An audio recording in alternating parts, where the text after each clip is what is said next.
Aho, anin, indinawe magandok, which was Ojibwe for hello, all my relatives, I see your light. I want to thank you for being here today. And I wanted to introduce myself. My name is Salima Pirani, and I'm from a settler family living in Toronto on land that is the ancestral home of the Anishinaabe, the Wendat, and currently the Haudenosaunee peoples, and since 1805, the treaty lands of the Mississaugas of the Credit. As we reach back to those first Torontonians, we remember our Mother Earth through the 7 grandfather teachings: wisdom, bravery, respect, honesty, truth, humility, and love. The story of each of these nations endure and continue to guide our thoughts and actions on this land. As we acknowledge our mother, this earth, we acknowledge the medicine wheel and its teachings. We recognize the 4 directions: north, south, east, and west, and the 4 seasons: spring, summer, fall, and winter. It's these 4 seasons that represent the cycle of life. Today is 30th September 2021, National Truth and Reconciliation Day. On this day, we're recognizing the harm that residential schools have inflicted on 150,000 Indigenous children who were taken from their homes and their families, to honor the truth that is being brought to light and to support healing of all of those who've been impacted directly, indirectly, and as a result of hundreds of years of systemic and colonial violence. It's a day to remember the broken covenants against all First Nations peoples in this country and the need to reconcile with our allies and relations. We are learning, and we thank you for your patience and your support as we grow with you. Some of you might wonder, why am I doing this? I'm not from an Indigenous background. And the very simple answer is that I was asked to do this. Someone asked me to hold or host a healing. And so how could I say no to something that's so worthy and so necessary? I also understand the fatigue that so many Indigenous peoples experience, the fatigue of having to educate us, having to endure or relive some of those triggers and traumas that have been inflicted upon them or their families growing up. And I feel this should be a day of rest for Indigenous people so that they can spend time with their families, since they didn't have that opportunity growing up for so many of them who've survived the residential school system. Some of us might think what's happened such a long time ago, and no, it's not actually such a long time ago.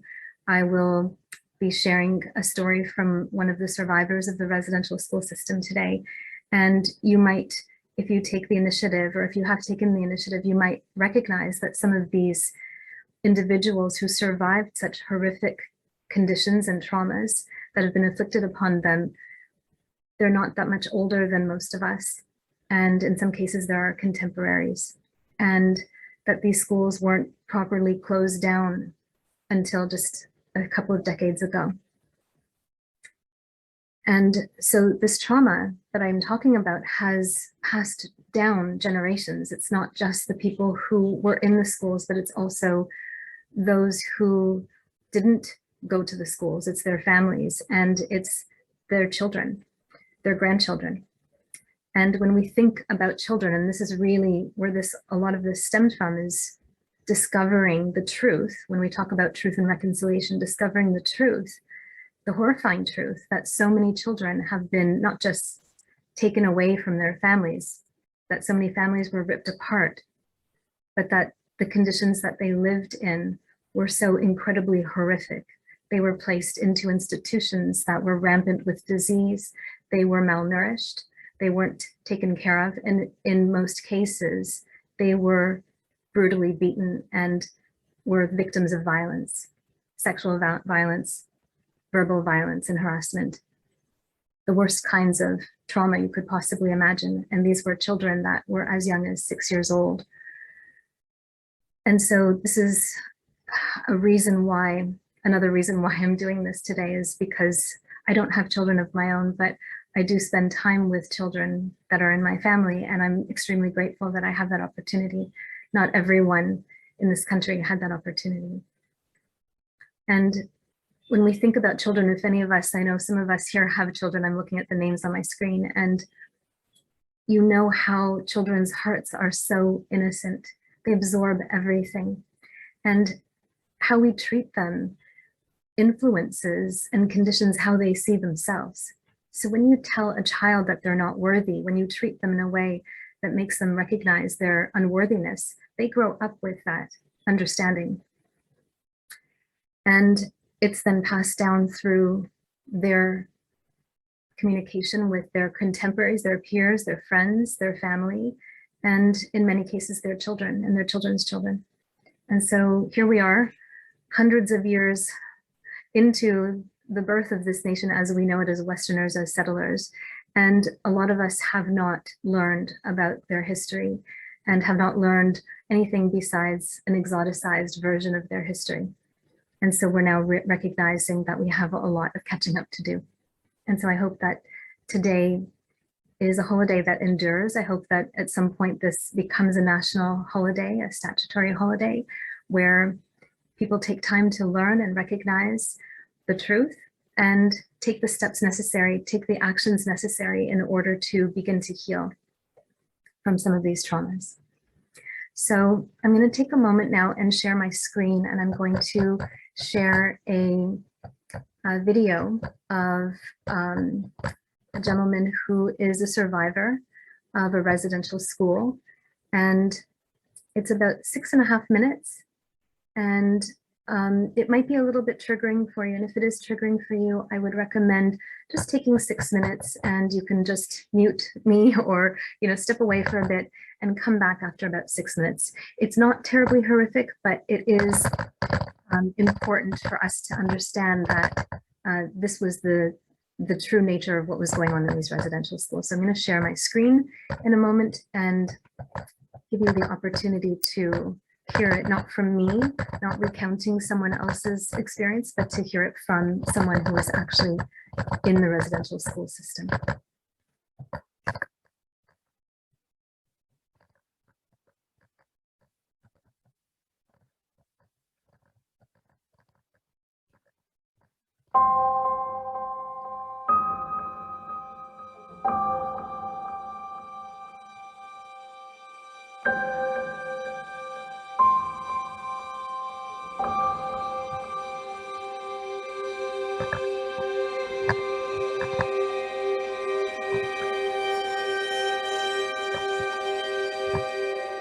I went in there when I was at the age of 6 in 1958. I was just being led to the school. I was quite excited initially because of the excitement of seeing my other kids and friends. And I looked forward to it, in fact. But soon that turned around quite drastically.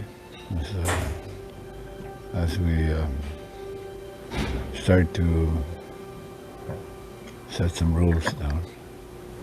I was admitted in there 10 months of the year without having any visitations other than a couple hours every Sunday. And then we go back again in the evening. So that was the routine that we did. We had to go strict rules about behavior and the dorms and use of washrooms. You couldn't use the washroom at night. You had to sneak over there if you wanted to go badly, but that was against the rules. We were punished if we were caught.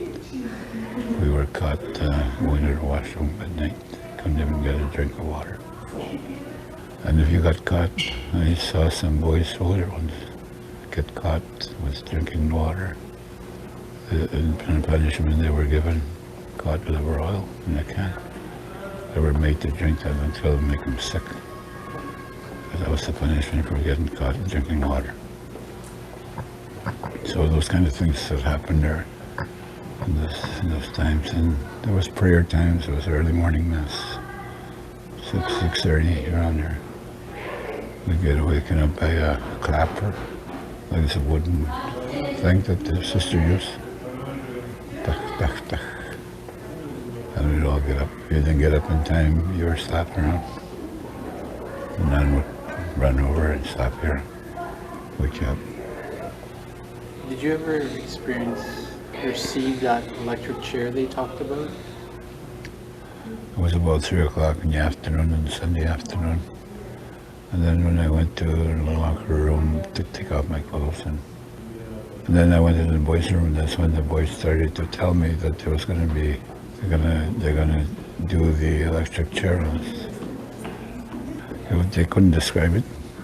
So when it was brought in, I was starting to feel leery and worried and scared.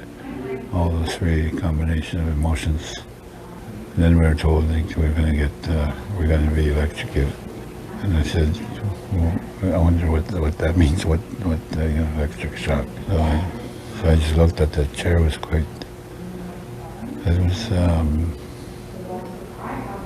was scary. It was scary to think that electric shock would be going through my body. So I was really scared. And everybody will harm me, kill me, whatever. All kinds of weird things come to my mind. I saw it looked like an ordinary chair, except that there was wires leading to a crank box. And then when the first few boys were given that electric shock, they winced, and I could see them jerk. They were cranking that handle. And then I saw what was happening to the kids. They seemed to be hurt here, mostly, through their body. And then they kind of slumped after they let go, after I stopped doing it. It was done for a few, not minutes, but seconds, I guess. But it seems like a long time when you go, when that's being done to you. It was just a minute. And it was really powerful. Gives you jerks as the current rushes through you, all over. And then you're made to go sit back down to get back in line. You try to recall the events as they come into your mind, and the harm that was done, the hurt that you experienced. Like, what did they do to deserve this kind of treatment? And to know that I was just a little boy. The experience with the sexual abuse was really hard to bring out, but I had to tell the details of what happened. And that was really hard on me.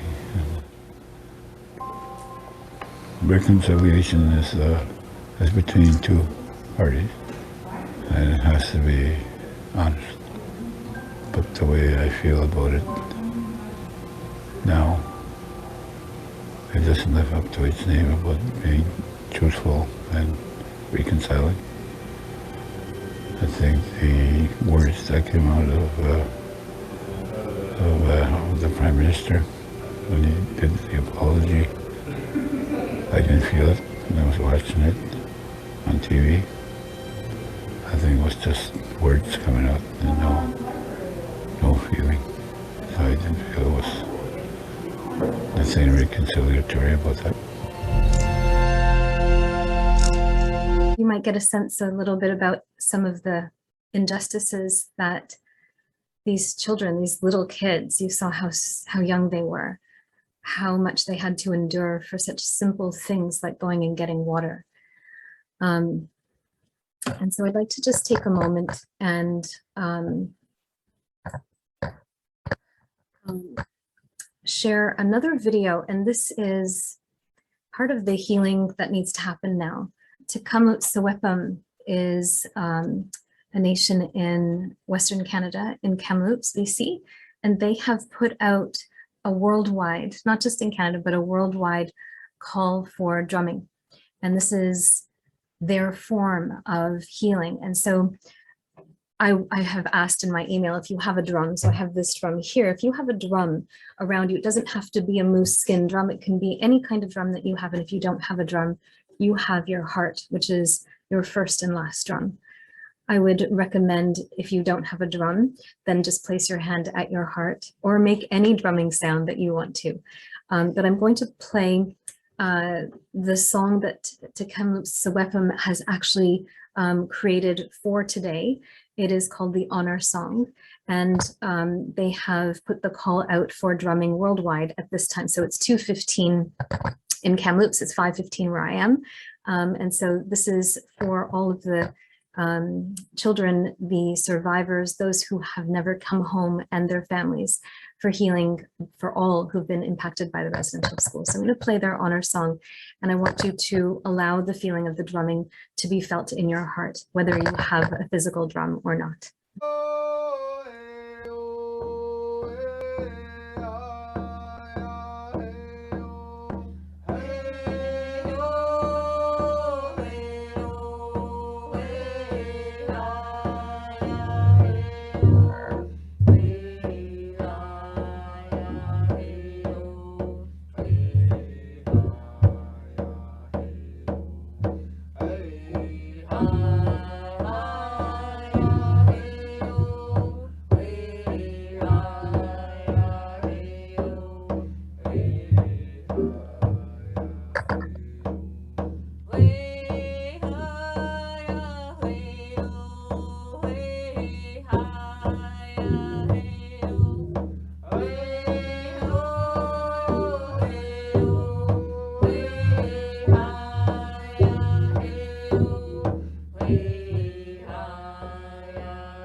So I hope that you will all look up the honor song and play it again today, at some point today, just for yourself, not, you know, as part of a group or anything like that, but just for yourself, and just listen to it and know that when you are listening to it, if you have a drum or not, you're participating in the healing for all of the children that were lost, all of the children that survived, and all of their families as well. I'm going to do something that's a little bit more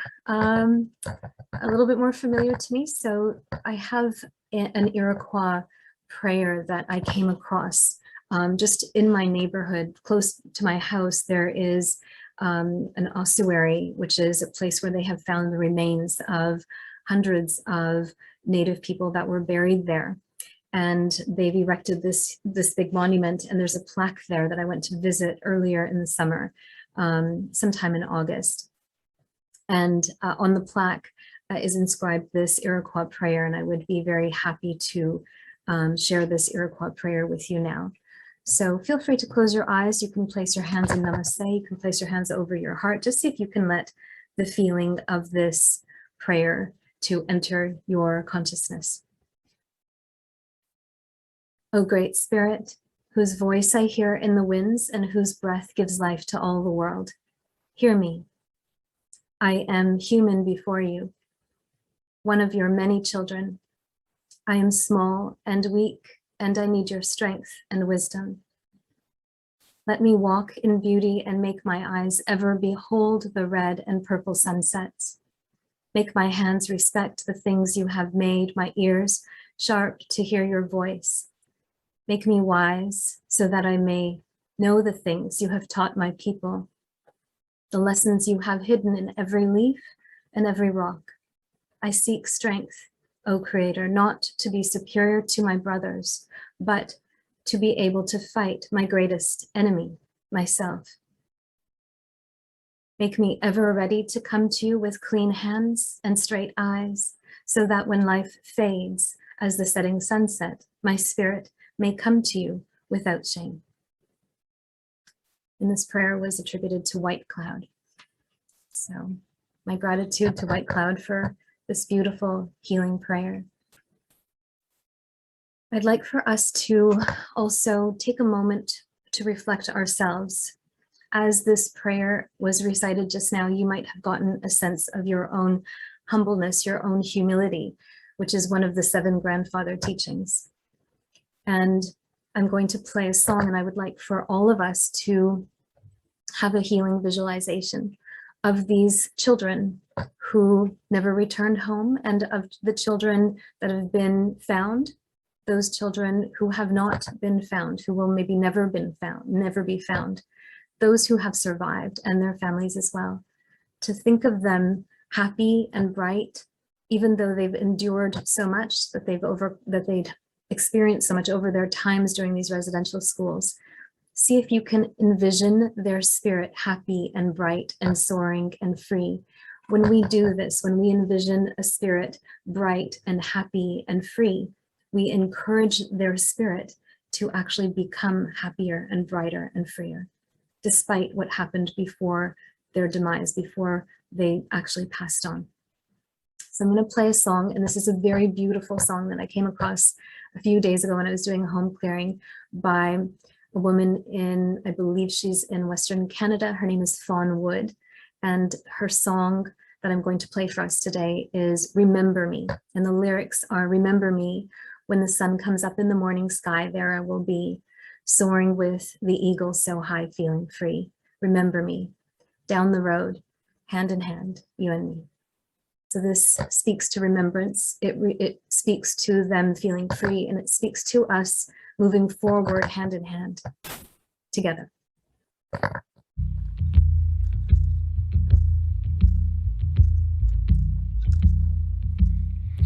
Hey yo, hey,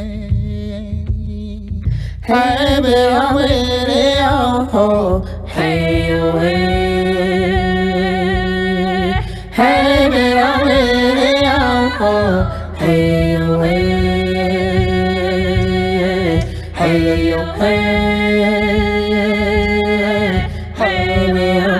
be a way, oh, hey yo, hey yo. Remember me, when the sun comes up in the morning sky, there I will be, soaring with the eagle so high, feeling free. Remember me, down the road, hand in hand, you and me. Hello, hey, hey, be a way, oh, hey, hey, be a way, oh, hey, hey,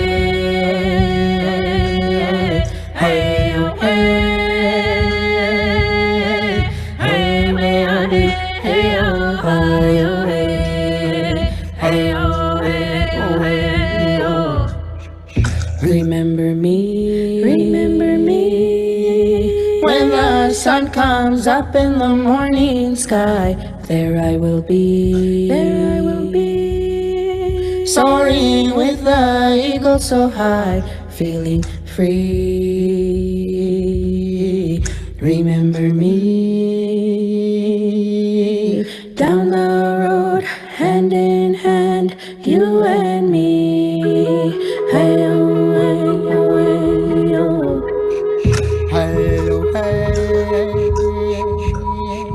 hey, we are waiting, oh, hey,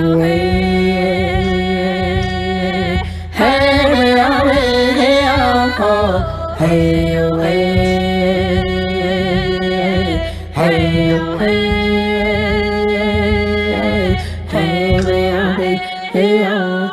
hey, hey, we are waiting, oh, remember me, when the sun comes up in the morning sky, there I will be, soaring with the eagle so high, feeling free. Remember me,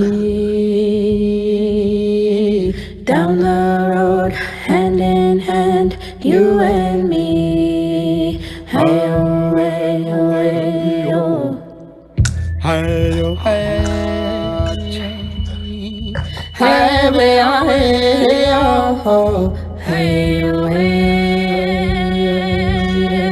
Hey, we are, hey, oh, hey, hey. Hey, hey. Hey, we are, hey, oh, hey, hey, hey, oh. Remember me, when the sun comes up in the morning sky. There I will be,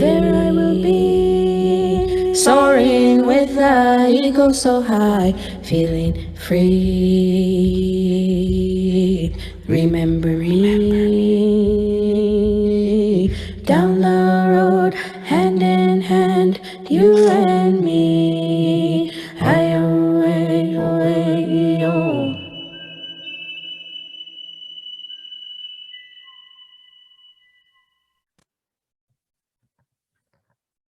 That was Fawnwood, and I hope that all of us had an opportunity to visualize all these children happy and free and not suffering at this time.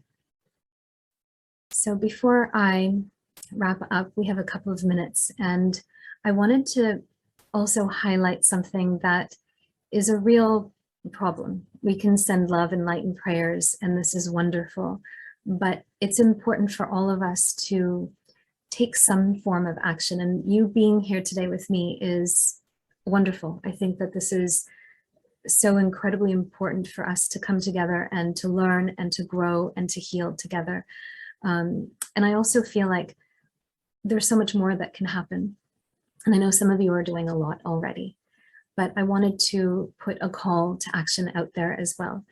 The Truth and Reconciliation Commission had 94 calls to action, 94. And these calls to action were a long way off from making them a reality, from completing these calls to action. And so I wanted to share just a little bit about what I'm doing and to encourage you all, to encourage all of us to commit to some form of action in the upcoming hours, upcoming days, upcoming weeks, months, and years. So a couple of things that I've begun to do. I've begun to learn about Indigenous culture. I use sage in my work and burning sage to help clear spaces, to help clear auras. And, you know, it's incredibly irresponsible to use native medicine, to use Indigenous medicine without permission and without understanding where it comes from and its significance. And so I've started to take time to learn more about it, to find out where to source it more sustainably. And to perhaps even grow my own. So I've gotten the seeds and I'm trying to grow my own sage. So we're going to see how that goes. I've also begun taking a course through the University of Alberta, and it's an excellent course to give anyone a primer on Indigenous cultures. I'm also doing a lot of making a little bit of headway in this territory, which is looking at putting plants in the ground that are native to this land itself, that aren't invasive and aren't going to usurp all of the natural biodiversity that we have here. And just in a few days, I'm going to take a walk, a site visit at my local park where I teach. And I'm so lucky that I have this beautiful, beautiful, vast park and forest and creek right near my home. And I've been spending this time over COVID teaching there. And one way that I would like to give back to this beautiful land of ours is to learn more about Indigenous plants. And I'm going to be doing some land stewardship. I'm going to be putting together an application to do some land stewardship in my local park where I can go and make sure that invasive plants aren't thriving as much as they are right now, and to plant more Indigenous plants in my local park. And then healing work. So this is something that I do every day, and it's something that I will continue to do and keep all communities, all Indigenous communities in my healing work and in my metta, my loving kindness work. So I encourage all of us to spend some time over the next hours, the next days, the next weeks, the next months and years, looking at what action you can take today. What can we do today? What can we do now to start And in my email, if you get my emails, there's a short list of things that we can start doing, things like supporting local Indigenous artists, small business owners, learning, reading the Truth and Reconciliations documents, the calls to action, the stories, learning more about the stories of the survivors of the residential schools. You know, there's a lot that we can start doing. And I feel like it's important for us to not just be here together. This is wonderful, but we also need to take some action. We weren't taught, unfortunately, we weren't taught a lot of this in school. It was hidden. And so the truth part of this is really important for us as much as the action.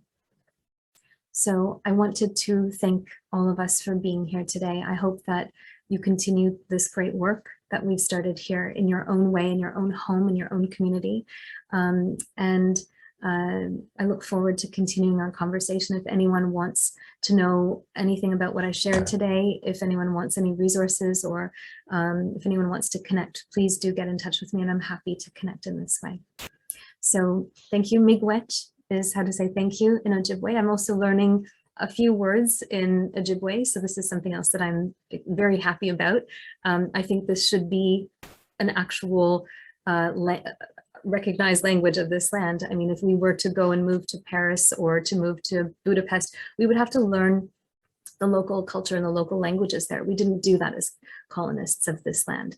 And so it's time for us to go back and get the culture and really understand what this culture, what the people of this land, what their culture is all about. And so language is a part of the culture that has been ripped out from the families because they took the children away. So there was no one to pass the culture down to, the language, the traditions, and all of that. So I'm learning a few words, so bear with me as I mispronounce some of them. And the way to say goodbye, this is one of the things that I've been learning, Banawa Minawa Odisa Bandaman, Gigabandaman, which is the divine or the spirits will decide when we see each other again. So thank you so much again for being here, Miigwech, and I hope you have a wonderful evening wherever you are in the world. I hope you have a wonderful rest of the day. Thank you.